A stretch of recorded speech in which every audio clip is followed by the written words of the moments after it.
Всем привет! В этом видео я поделюсь рецептом мармелада для приготовления различных декоров для торта, для пирожных. Если вам интересно, смотрите дальше. Для мармелада нам понадобятся следующие ингредиенты. В ковшике смешиваем воду и агар. Отмеряем нужное количество сахара.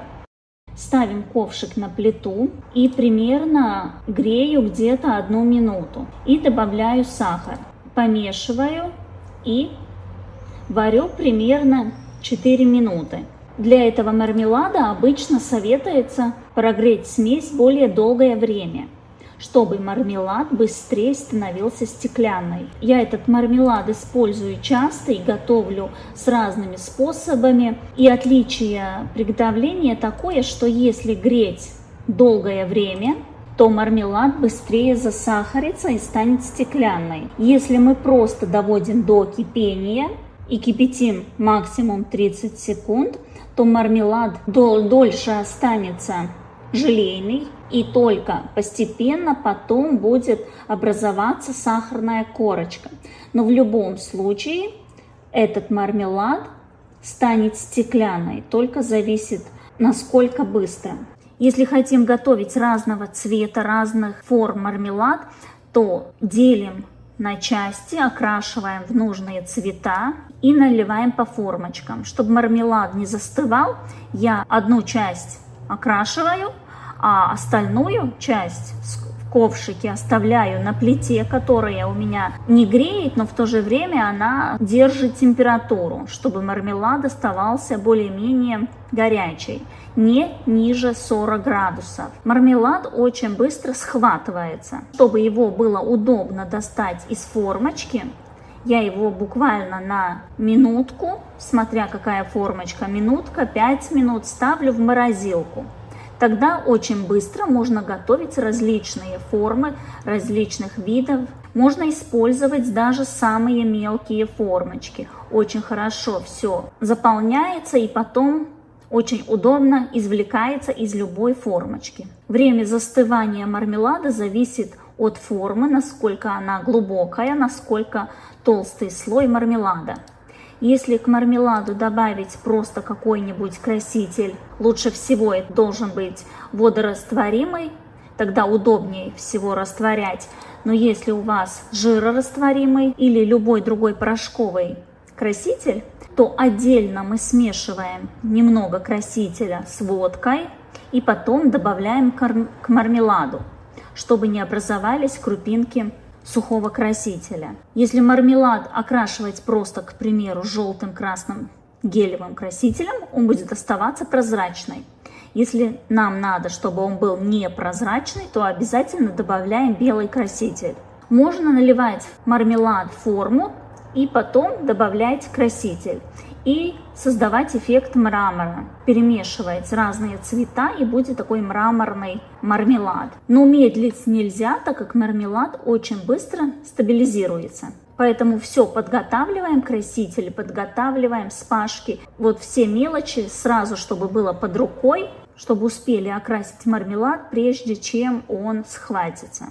Так как мармелад жидкий, почти как вода, он очень хорошо вникает в мелкие отверстия молдов и очень хорошо изготавливаются различные элементы с различными молдами. Мармелад пролежал у меня буквально 2 минутки в морозилке, и вот так удобно он достается без проблем. Очень красивые элементы получаются. Держит форму отлично, так как этот мармелад на агаре. Он не тает даже на жаре.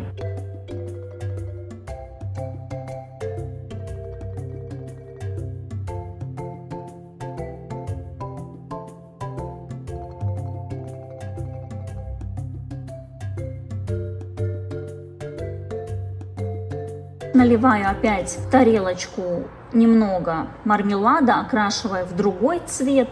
И так я готовлю разных цветов мармелад. Мармелад стабилизируется тоже при комнатной температуре. Просто надо будет подождать немного подольше. Если вы не спешите и у вас есть очень много различных молдов, Вы можете просто налить и оставить при комнатной температуре, потом посмотреть, если стабилизировался, достаем. Но если хотите из одного молда готовить разных цветов, много мармеладок, тогда лучше всего ставить в морозилку, очень быстро стабилизируется и достается.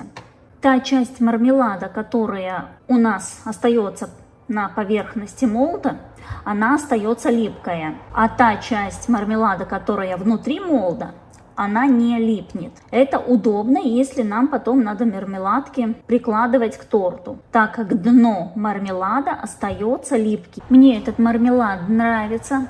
Он не только эффектно смотрится, не только удобен в работе, но и по вкусу очень приятный. Не приторно-сладкий.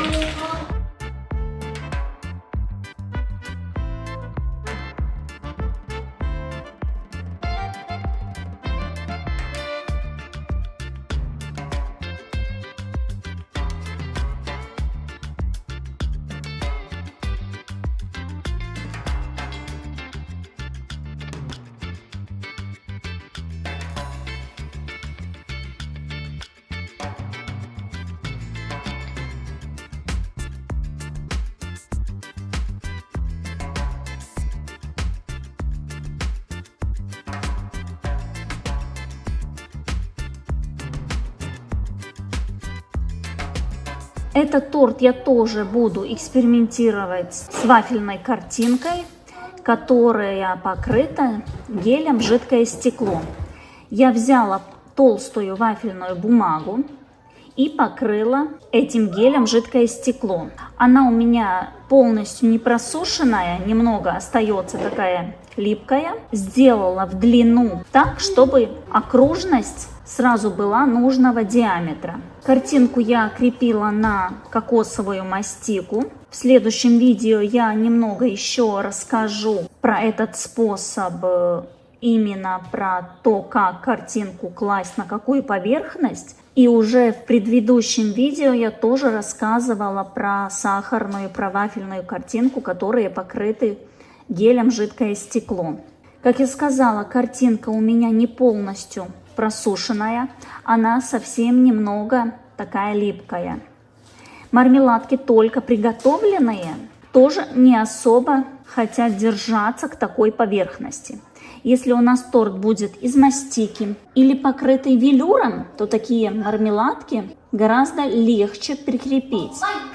Так как картинка у меня глянцевая, не просушенная, мармеладки прикладываю, они как бы держатся, но со временем потом сползают. Поэтому такой декор, если класть по бокам торта, тогда лучше этот декор приготовить заранее, чтобы мармелад покрылся этой сахарной корочкой, превратился в такие как стекляшки-камушки, когда они уже твердые. И тогда их очень удобно крепить и на шоколад. И такой декор из свежеприготовленного мармелада, когда они еще эластичные, мягкие, можно добавлять сверху торта или просто где-то снизу добавить. Но так, чтобы крепить на сам торт по бокам, тогда надо крепить на спашки, чтобы дополнительно придерживали эти элементы.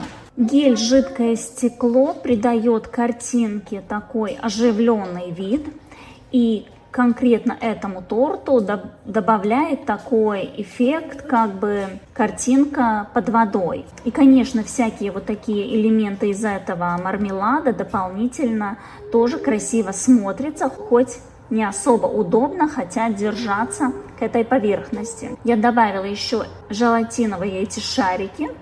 Они тоже как бы держатся, но очень легко их снять с картинки, так как картинка не просушенная.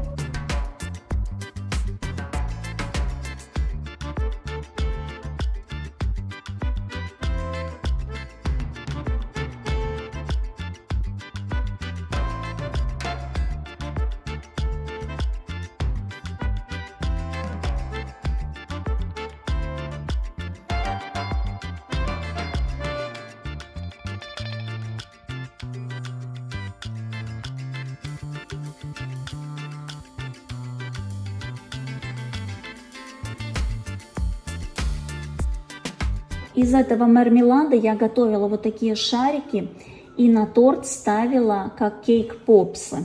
Дополнительно можно в них добавить для визуального эффекта диоды, и выглядит очень красиво, празднично, необычно.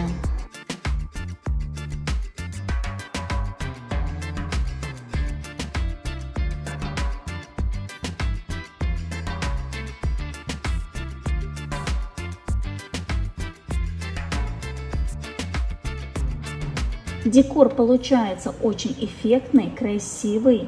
И самое главное, что он и вкусный. Можно добавлять различные ароматизаторы, ваниль, все что угодно. Это никак не повлияет на структуру мармелада. Вместо воды даже можно использовать какой-нибудь сок. Но тогда, конечно, если сок сладкий, мармелад будет более сладкий. Это надо иметь в виду. Если брать более кислую какую-то основу, жидкость, агар не особо дружит с очень кислой средой. Визуально такой мармелад напоминает декор из изомальта. Только отличие, что изомальт это карамельный твердый декор, а мармелад мягкий, желейный, приятный по структуре. Только приготовленный такой декор, он остается эластичный, мягкий, но после примерно 12 часов он постепенно начинает покрываться такой сахарной корочкой, и желейный декор превращается в стеклянный или что-то напоминает как бы такие камушки, как стекляшки. Чтобы наш мармелад становился стеклянный, его надо оставить на поверхности примерно 12 часов. Но хранить можно гораздо дольше. Элементы подготавливаем и ставим на пергамент, так как пергамент дает просушиться и дну мармелада. Если мы поставим на какую-то-нибудь досочку, мармелад прилипнет к этой досочке. На силиконовом коврике он не сможет просушиться так быстро, так как силиконовый коврик снизу не дает дышать мармеладу, и он не просушится. Эти мармеладки у меня уже превратились в камушки. Как я сказала, они покрываются такой сахарной корочкой уже через 12 часов примерно, смотря как долго мы варили эту смесь. Если эту смесь, когда уже добавили к воде и агару сахар, мы варим от 5 до 7 минут, мармелад быстрее засахарится и становится каменной. Но если мы хотим, чтобы он вначале был эластичный, то просто провариваем пару минут и снимаем с плиты. Ставим декор на пергамент и храним в какой-нибудь картоновой коробочке. Нам надо, чтобы мармелад дышал не плотно какой-нибудь закрытой пластмассовой коробочкой, а именно в картоновой. Храниться так он может достаточно долго, он не меняет вкус. Эти мармеладки пролежали у меня 2 месяца, и все равно внутри они остаются нежные, мармеладные. Высушенный декор на торт класть гораздо удобнее. Можно покрыть дно этого декора растопленным шоколадом и крепить на торт, на мастику, на велюр, на шоколадный ганаш. Если будем класть декор на влажный крем, то он, конечно, станет влажный, но он не растает, просто он не будет держаться по бокам торта, если это будет какой-нибудь влажный крем. Но так как мармелад на агаре, он не тает. Он может становиться опять более мягкий снаружи, если прикасается с влажной поверхностью, но в любом случае он не тает. Также он на солнце может стоять, и с ним ничего не случится.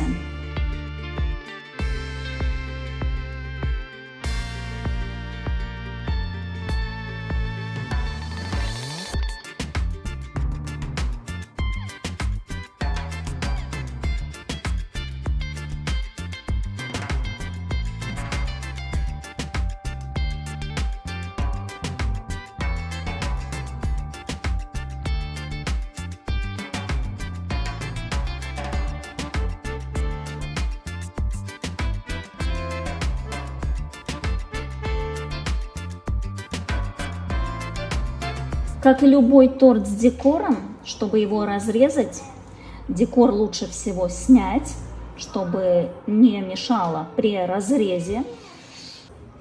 В следующем видео я поделюсь рецептом самого торта. Тут у нас будет необычный бисквит из свеклы. Если вам понравился видео, ставьте лайк, подписывайтесь, комментируйте. Жмите на колокольчик, чтобы не пропустить новые видео, рецепты, эксперименты. Всем пока!